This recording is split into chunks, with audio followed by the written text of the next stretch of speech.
Magandang hapon sa inyo lahat. Welcome to 211 Ministries. Ayan. May God bless you today. Hallelujah. Okay, exciting. Second Sunday na naman second Sunday ng October and third Sunday na next week. At hindi talaga natin mapigil ang araw. So welcome Joby. Ito, nakarating na naman si Joby. Para kay si Vince, no? Si Vince, every week, galing Batangas ito, galing Kamsur. So welcome. Then, gusto ko lang ibalita sa inyo, testimony time dapat natin last week. Ang daming encounter natin sa Holy Spirit last week. Sabay-sabay tayo sa series number 1. Ang iba sa inyo nahiya lang kaya hindi nagsalita. Pero sa Masbate ganun din. Iba rin ang experience sila during sa series number 1 at dito din sa atin. Kaya kung kayo may encounter kay God last week, so enjoy with that. Ang mahalaga lang, it's not about the experience, it's not about the encounter. Ang mahalaga doon, ano ang narinig mong word sa Kanya. Okay? So kaya sa atin ngayon, kung mayroon man kayong mga na-experience, please share it. Kasi maliban na ma-encounter mo si God, ang Holy Spirit, mahirap maging witness. Yung kwento sa iyo, kwento mo lang, ang tawag doon, marites. Mas magandang ikaw mismo naka-experience kasi hindi pwedeng agawin sa iyo yung experience na yon. And God willing today, sa ating series number 2, ma-encounter natin muli ang Holy Spirit sa kanyang ways, sa kanyang, anong tawag nun? Sa kanyang sariling definition ng self-control. So welcome sa ating mga viewers, saan man kayo naroon, welcome to this series number 2 of Empowered Self-Control. So ito'y kumbaga, kung ang ating self-control ang pag-uusapan natin, wala nga tayong kakayanan. This is the 9th fruit of the Holy Spirit. Hindi natin kakayanin. Naalala nyo last week, kapag si Satan pinapasok natin sa ating sarili, naalala nyo yung gate of thoughts? Paano pumapasok si Satan sa ating isipan? Through the gate of thoughts. Bibigyan kanya ng thinking, ng thoughts, wala kang kwenta, masama ka, at ngayon inaantay niya ang iyong agreement.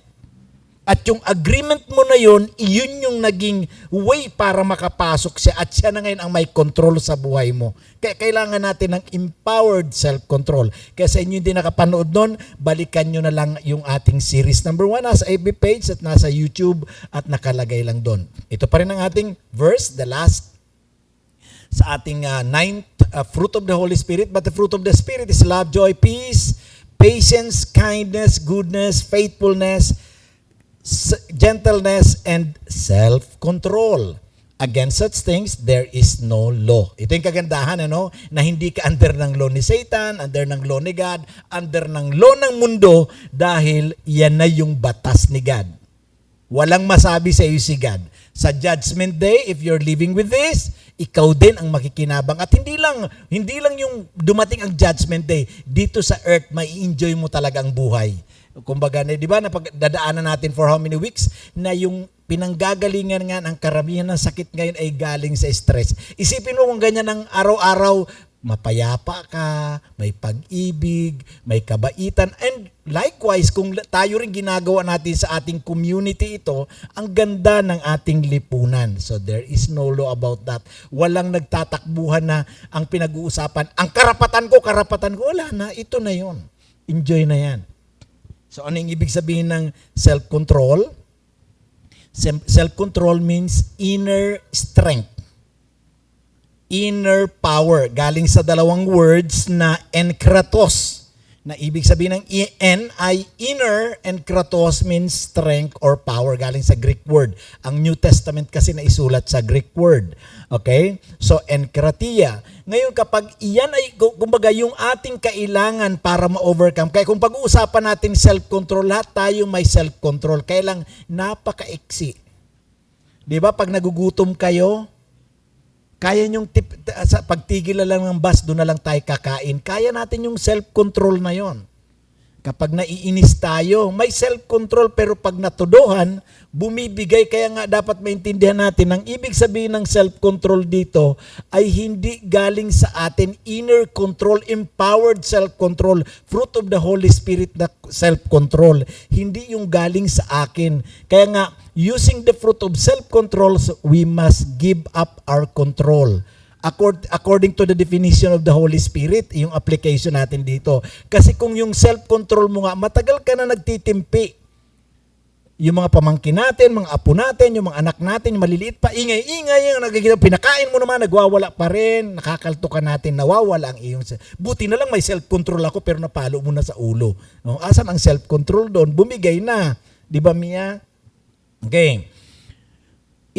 Kanino natin ibibigay ang ating control? Of course, to the leadership of the Holy Spirit with the Bible as confirming guide. Na kailangan meron kang word ni God. Para at least alam mo, Holy Spirit ba talaga yon? Sabi kasi dito, Pastor, maging bitter ako, maging masama ako, galit ako dito sa taong ito. So hindi guide ng Holy Spirit yon. Ang Holy Spirit lagi sinasabi, forgive. Kaya nga kingdom principles ang pinag-uusapan natin.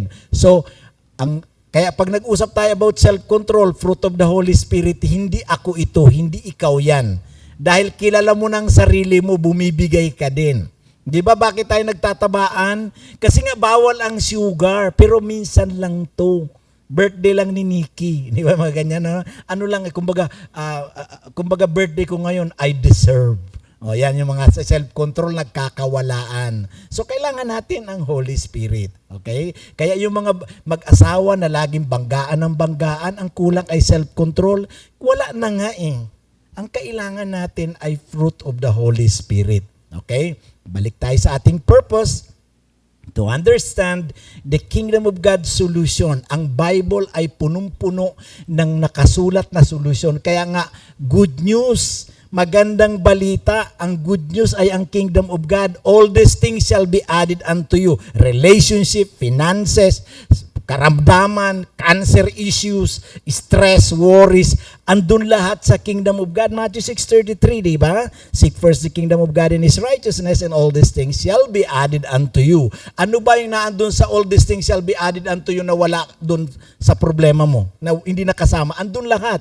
So tingnan natin to understand the kingdom of God's solution to the most vulnerable aspects of our lives. May 4 na problema tayo sa ating sarili na madalas tayong binibigay. Number 1, mind. Yan nga, kaya paano mo gagawin yung mind na yan na grabe, active, overthinking, ang iba depression ang naandyan, ang paranoia, lahat ng sabihin mo andyan, nababaliw na. Anong gagawin natin yan? Ikaw ang may hawak niyan, ba't ka nababaliw? Wala ka na bang magagawa dyan? Ibig sabihin, hindi talaga na kaya natin pagpastulan ang sarili natin. We need the Holy Spirit. Then, kapag pumasok yan sa isipan natin, lalabas yan sa ating bibig words. You have to control that kasi ang isa sa mga, alam nyo ba na mas powerful pa daw ang ating tongue kaysa sa wicked hands mamaya. Then, yung actions, yan ang ginagawa mo. Dati ang bait-bait mo naman, ngayon ka na, ano nangyayari? Yan, kakatakot na pag dumarating ka na yung actions mo, nananakit ka na. Then ang ating desire, nahuhulog na kung saan-saan. And to invite people to a victorious self-control life led by the Holy Spirit. Klaro natin ha, kung pag-uusapan lang natin ang meaning ng self-control, tapos na ito dapat series number 1. Pero ang dealing natin dito, kung bakit ganito yung mga, ang nakalagay sa ating purpose, to deal the issues, itong 4 vulnerable aspects sa buhay natin na kailangan itong matigil. So last week na pag-usapan natin na itong mind na ito, pwede palang patigilin ng fruit of the Holy, ng gift of the Holy Spirit na speaking in tongues. My mind stops. So tingnan natin ang ating outline. Last week, self-control on demonic mind attack. You have to stop that sa binigay ni God na gift. Katulad ng ganyan, binigyan ka ng gift, laging sumasakit ang ngipin mo, may nagbigay sa inyo ng gift na toothbrush. Ngayon, nung sumasakit na naman, gamitin mo kung kailangan. Ganun ang gift na sa iyo kung gagamitin mo o hindi. Kaya mong bunutin sa bulsa mo dahil available siya anytime you need it. So, yan, yung benefits ang pinag-uusapan natin kung anong magagawa niyan. Then today, self-control on familiar but killer words. Next week, self-control on impulsive and habitual actions. And last but not the least, sa katapusan ng October, self-control on evil enticing desires. Ano ba yan? Ano ba yung mga naandyan? So, huwag kayo mawawala, sundan nyo lang. So, series number 2, yung font na yan na nagamit ko parang 77 ang dating. Series number 2, self-control on familiar but killer words. So we have to be careful about our words. Kasi itong word na ito, babalik din sa iyo at ikaw rin ang mahihirapan.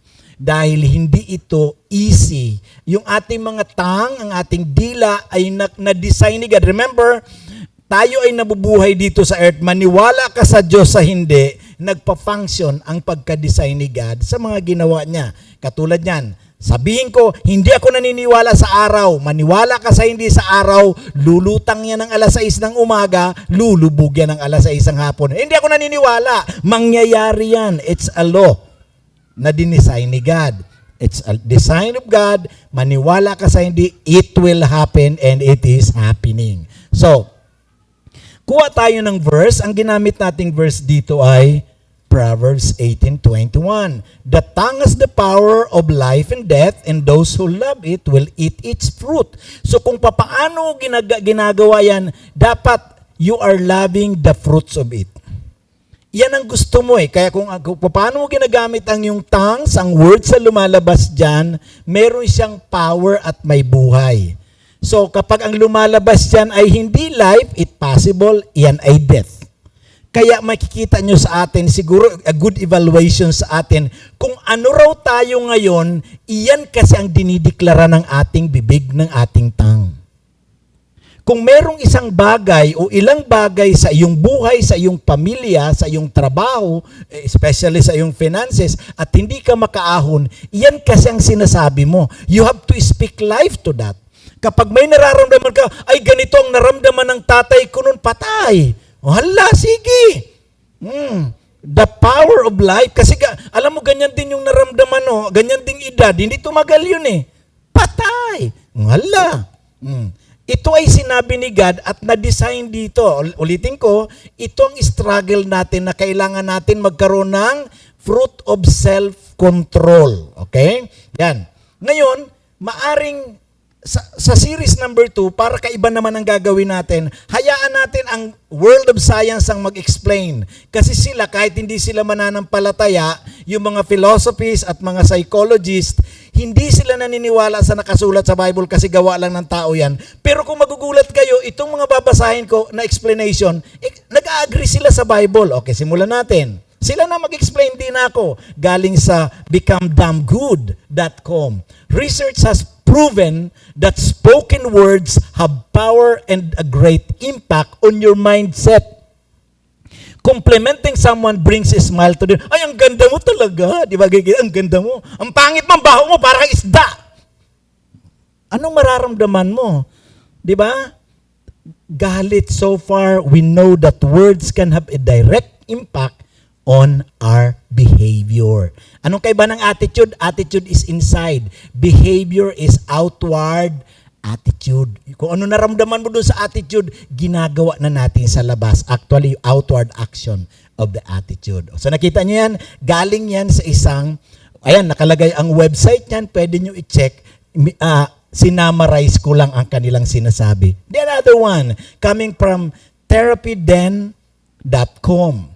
Negative words are also known to activate the amygdala. So ito yung kapag may sinabi sa iyo, may narinig ka, pumapasok na yan at tatakbo na yan papunta sa puso mo. Yan ang nagdadala, si amygdala, kaya nga dinadala niya eh.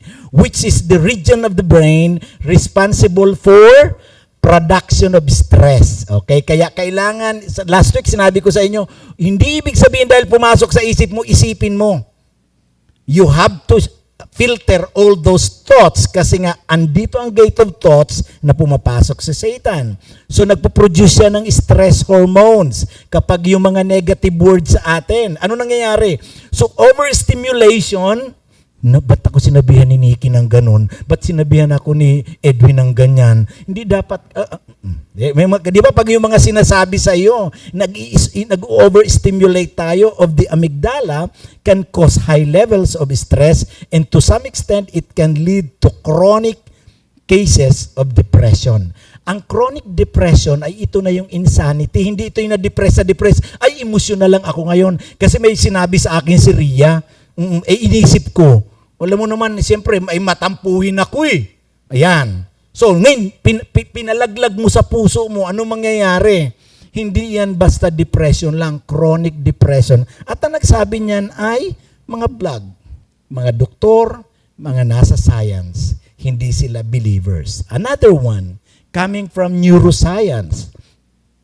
Effects of negative words, whether spoken, heard, or thought, not only cause situational stress, but also contribute to long-term anxiety. So, tumatagal. Long-term. Sabi nga ni Mako niyan, long-term anxiety. Okay, yan ang aking Kaya ako gustong-gusto ko yan eh.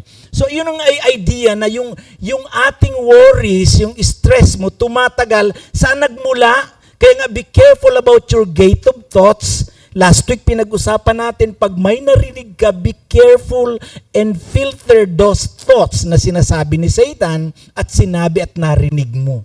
Sama-sama ng ugali nito ni JR. Kala mo kung sino. Na minsan, maaring tamang sinabi nila na pwede mo na, okay, kung may nakita ako, sorry. Alam nyo yung comment ng tao, dalawang bagay ang dapat nating maintindihan. Maaring mali sila or maaring tama. Na-evaluate natin ang sarili natin. Kaysa magagalit ka agad, nag-agree ka, sige, mula ngayon, ganito. Lalo sa mga probinsya. Okay, ito ang nakita ko, lumaki ako na may nakikita akong ganito. Pag nagsalita kayo, may nagawa kayo sa kapitbahay ninyo, magsisindi ng kandila yan at pipilipitin at magka-curse. Kaya ang pangit, be careful about cursing somebody with words and with your action. Kasi yung problema dyan sa paligid, especially sa loob ng pamamahay mo, pag kinurse mo yung asawa mo, pag nagkasakit nga yan, sino mag-aalaga? Ikaw din. Coming from your mouth. So dapat nating intindihin ito, lalo sa mga probinsya. By the way, paano pastor kung may nagsumpa sa akin? May nagbarang sa akin? Sabi sa Bible, sa Proverbs, kapag ikaw ay sinumpa at wala ka namang ginawa, lilipad lang yan na parang ibon, sabi sa Proverbs. Pero kung ginawa mo talaga, it will come to you. Kristiyano ako, walang sinabi sa Bible na you are covered by your promise na Kristiyano ka kung hindi ka naman namumuhay ng kingdom principles, ng tamang kingdom living. Okay? Galing yan sa neuroscience. The other one, coming from impwellnesscenter.com. Effects of negative, hurtful, angry, and critical words. Ito mga criticism. Pumapatay ito eh. Cause emotional and physical damage. Not only to the listener, but also to the speaker sa nagbitaw nun. Kasi it will come back to you. A single negative word, whether spoken to a stranger, a friend, or a family member, can leave a lasting impression that might never be hindi nabubura yan. Kaya bago tayo magsalita, pag-isipan muna. Kasi ang sasabihin mo din, babalik din sa iyo. Kaya naalala ko may kumausap sa akin na dito pa ako nagpapastor noon sa Maynila, way back 10 years ago. Sabi sa akin, Pastor, bakit ang aking mga anak, naiinggit ako sa anak ng iba, pag nag-graduate, may mga, ang tawag niyan, may mga medal. Ang tatalino. Sabi ko, ano bang sinasabi mo sa mga anak mo? Nagagalit ako lagi ko sa mga bobo kayo. Tapos ngayon sa graduation, naghahanap ng medal. Anong dinideclare mo? Naghahanap ka ng medal sa sinasabihan mo ng bobo. Tama yan. Ano bang tinanim mo? Bobo ka. O anong makukuha mo? Medal ng kabubuhan. Sa iyo yun ang galing. The tongue has the power of death and life. You are killing your family members, your children's life. Kaya paalala sa atin, be careful about that at hindi na mabubura yun. Kaya makita nyo, ako sa haba ng pag-aaral natin, marami kayong makita na may mga kasama tayong ang bababa ng self-esteem. May ka-classmate ako sa Masbate before, takot na takot siya sa principal. Kasi laging sinasabi, pag hindi ka pumasok, kakainin ka ng principal. Si principal nag-iikot. Nakita mo, sino ang naglagay, gumawa na para maging duwag ang anak niya? Magulang mismo. Yung guardians. Kaya be careful about your words kasi ang haba niya ng epekto yan. At sinabi sa Bible yan. Kaya nga naniniwala tayo sa Bible. Kaya kung naniniwala ka, i-apply mo ng tama. The tongue has the power of death and life. Another one from LinkedIn. The dangers of speaking negative self-talk. Ano yung self-talk? Yung, wala talaga kami, mahirap talaga ako, ganito talaga ako, mahina talagang utak ko. Kaya kita buti na lang sila, may mga medals. Self-talk. We are talking to ourselves. Pwede ko makita ang kamay ng nagsi-self-talk? Lahat tayo. We are declaring this to ourselves. We have been proven to lead the feelings of anxiety, depressions, and low self-esteem. Ang babaw. Ngayon, matagal ko itong tinatanong, ano ba ang Tagalog ng esteem? Sa nagluluto, naiintindihan yung esteem. Hindi, sa amin na hindi nagluluto, ngayon sabi ko, para at least sa mas baten nyo, ano ba ito? So, try ko talaga ito, ipababawin para maintindihan. Ang baba ng pag-iistima mo sa sarili mo. Ganun na lang, self-esteem. Ang baba ng pagtingin mo sa sarili mo, and because of that, binababa mo rin ang sarili mo. Pag nakita mo na may party, na kahit mamahalin, naka-branded ka na damit, buti pa sila mamahalin ang suot nila, ang gaganda nila. Ikaw lagi kang pangit.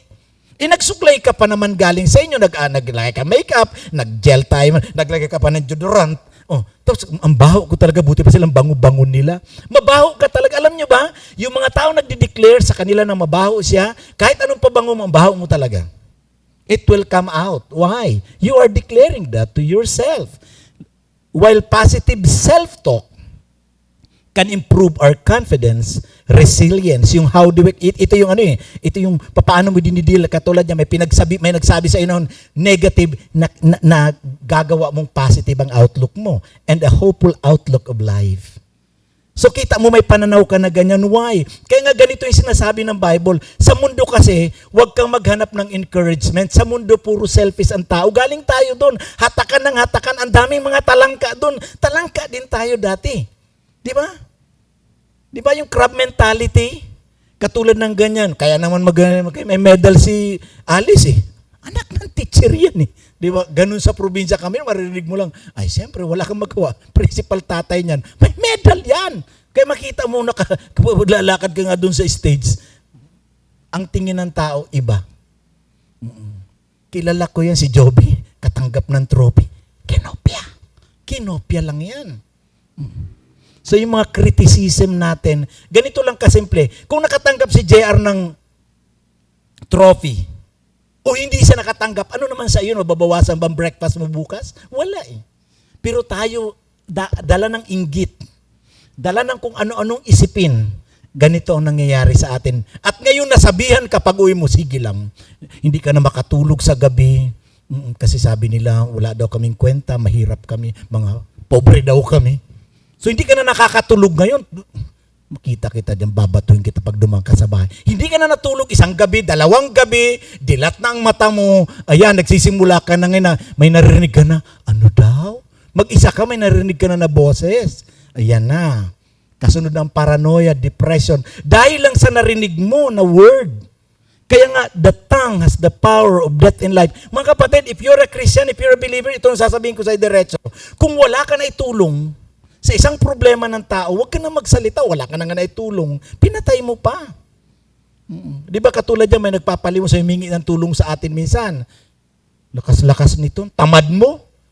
Di ba madali tayo magsalita ng ganyan, hindi mo alam kung anong kalagayan, maaring totoo talaga tamad siya, pero ngayon, nagsisisi na siya. Wala talaga ko, kahit isang tinapay man lang, Joby, Pastor Dennis, tamad nito, suntukin pa kita dyan, bugbugin kita eh. Wala ka na naitulong, nanakit ka pa. At ako hindi ko maintindihan ito, yung mga mahilig tumawad. Di ba ang hilig natin manakit ng tao? Kasimple lang, ang mga tindera, inutusan lang yan ng kanilang mga amo. Magkano yan? 10 piso. Mahal-mahal nyo. Hindi ko binibili ang tindahan nyo. Buti pa doon, 5 piso lang. Kung doon pala 5, huwag ka na magsalita. Because this tongue has the power of death and life. Kaya ka nga nagkakanvas para makita mo kung ano mura. Magkano yan? 150. Hindi ako bumibili ng tindahan. Nakarinig ba kayo ng mga tao? May kasabay ako na ganyan. Lola, pwede bang tigilan natin itong dila natin? Kasi we are believers. We are supposed to bless and not to curse. Let's go. The impact of hateful language on individuals may experience a range of emotional responses, including sadness, anger, shame, and profound hurt. These emotions can linger long after spoken words, contributing to feelings of low self-worth. Wala kasi kaming halaga, kasi kami walang napag-aralan. Alam nyo naman kami, mga kapatid ko, buti na lang sila. Self-doubt, doubt ka na sa sarili mo dahil sa word ng taong iyon. Inadequacy and even depression and anxiety. Mga kapatid, ang dami nito. Full focus, that company. The impact of spoken words, we say that something active in the lives of others. Our words can either empower people and make them want to press on or diminish them and make them want to quit. Bakit may nag-quit dyan sa grupo natin? Ba't may nag-quit ayaw na mag-aral sa anak natin? Lagi mo inuuntog, lagi mo minumura. So minsan may nag-quit na tao dahil sa atin, dapat ang bibig natin ang lumalabas ay blessing rather than. Sasabihin ko sa inyo, sa dami kong experience na mag-Bible study, cell group or discipleship group, may mga bina-Bible study ako na magkalibin lang sila. Meron akong dinidisciple na drug addict, may dinidisciple ako na magnanakaw. Pero hindi na ako, ano na siya doon, kumbaga master niya na yun eh. Let's talk about kung anong sinasabi ni God. Rather ng pag-usapan natin ang mali mo, pag-usapan natin ano ang pag-asa na meron. Ano na naman yan? Sino na? Oh, ala. Galing na nga sila dun, pagod na, nagtataas pa tayo. So, self-control on familiar but killer words. Pastor, magsisimula ka pa lang. Inuna ko lang ang explanation. Babasahin ko na lang ito at tatapusin na natin. Number 1, discipline your tongue that steal, kill, and destroy. Mga kapatid, ang other word for self-control ay self-discipline. In 2 Timothy chapter 1 verse 7, ayan, kung nagsusulat kayo, pakisulat nyo na lang. 2 Timothy chapter 1 verse 7,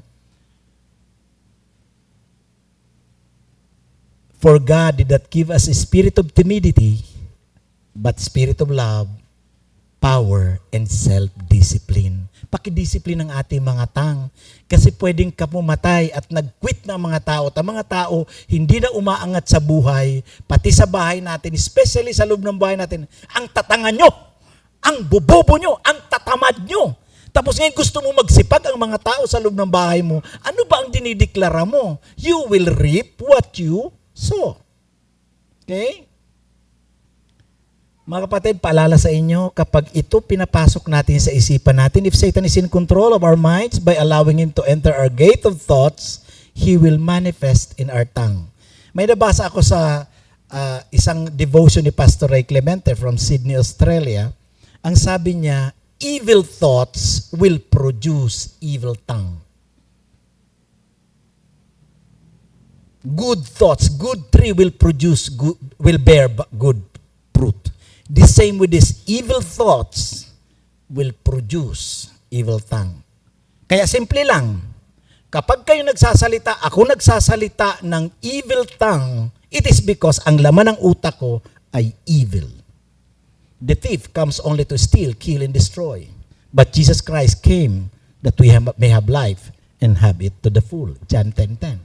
Ganun lang yan. Ang trabaho ni Satan is to steal, to kill, and destroy. At kapag pinapasok mo siya, ang dinideklara mo na ay ang ministry na ni Satan. To steal, kill, and destroy. Hateful words. Critical words. Negative words. Ang sasama nila. Tandaan nyo to. Please, loose tongues are worse than wicked hands. Kasi ito, ang hands kapag nagnakaw ka, wala ka pa, papunta ka pa lang doon, gagawin mo yun eh. Ito mas marami na, bago ka pa makarating sa tao, nakita mo lang dumaan sa inyong harapan, na-curse mo na. Wala man lang kinalaman yung tao na yon. Di ba, nang hiram ka lang, pahiram muna ako ng isang kutsara kasi mapulubin na to. Isang kutsara lang, ang dami mo nang sinabi. Ang balik nun sa iyo, maghirap sana kayo. Yan, kita mo. Ang iba sa atin, din dumadaan kung saan-saan dahil din sa iyon din kasi ang tinanim mo. Self-control on familiar words. Number 2, discipline your tongue that limits God to bless you with abundance life. With life in abundance.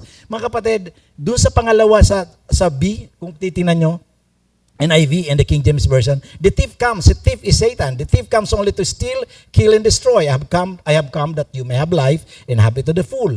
Pero sa King James Version, the thief cometh not but to steal and kill and destroy. I am come that they might have life and that they may have life, have it more abundantly. Ang will ni God sa atin ay to have life more abundantly. May superlative degree na more, hindi less. So, kumbaga sa amin yan, ang pag-browse ko niyan, college na ako, superlative pa rin ako, superlative degree. Hindi kayo. More abundant. Yan ang gusto ng Panginoon. Kaya lang hindi mo matatanggap yan dahil may requirement si God. You have to follow the kingdom standard. Kaya nga, seek first the kingdom of God and His righteousness, and all these things shall be added unto you. Mga kapatid, check this out. If you don't have control over your mouth, you will not have control over your future. Kasi ito dapat ang kontrolin mo. Kung gusto mo maganda ang future mo, then speak beautiful coming out from this. Kaya kung kayo may mga opisina na kine-curse ninyo, makita nyo, kayo rin magsosolve ng problema niyan. May pamilya kayo na kine-curse ninyo, kayo rin ang magsosolve ng problema na yan. Pag kine-curse natin ang ating mga in-laws, ang ating mga anak, kayo rin ang aani niyan. Kaya sabi ni God, He is a gentle God, He is a loving God. Have a self-control, self-discipline. Why? The tongue has the power of death and life, and those who love it will eat its fruit. Ang tanong natin ngayon, meron ka bang paboritong killer words na nagpapahirap sa iyo? Hindi ka nagpapahirap ng iba, sa iyo din kasi babalik yan. Kasi hindi mali si God, ang tinanim mo ay babalik sa iyo. Nakita mo ba ang pag-asa at ganda ng buhay ng tao ay may spiritual self-discipline? Kung pinakita sa'yo ni God, make decision kasi ikaw lang ang pwede mag-desisyon yan at hindi ako. Let's pray. Father God, thank you, napakabuti mo. Bago pa lumala ang kalagayan namin. Lord, nag-declare kami, mamatay ka na sana, magkasakit ka na sana. At Lord, ito na ang inaabot namin. Kung meron kami mga killer and familiar words na kami rin nagsasuffer, Lord, help us God to repent, metanoia, to change our minds to your standard. Truly, Lord, ang sinabi mo, nangyayari. Truly, Lord, ang sinabi mo at binaviolate namin, kami rin, Panginoon, ang nahihirapan. Tunay nga, Panginoon, ang pagmamahal mo ay hindi nagmamaliw. Patawad, Panginoon, I just pray for the people in the congregation and those who are seeing this, God, in the online platform. I just pray for them, God. Let them know and understand and help them, God, to live according to the biblical standard, the kingdom principles, so that they can live a holy, effective, and joyous life. God, salamat. Hindi po kami nagsisisihan, kundi alam namin ang word mo, ang tanging magpapalaya sa bawat isa sa amin. You've said in your word, the truth will set us free, and Lord, whatever we sow, we will reap. Kaya purihin ka, salamat Lord, babangon kami, paganda ang aming buhay, mag-a-advance ang kingdom ng 211 Ministries because we are speaking life, abundant life, and we're speaking blessing to each and every one of us. In Jesus' name I pray, Amen. Palakpakan natin si Lord.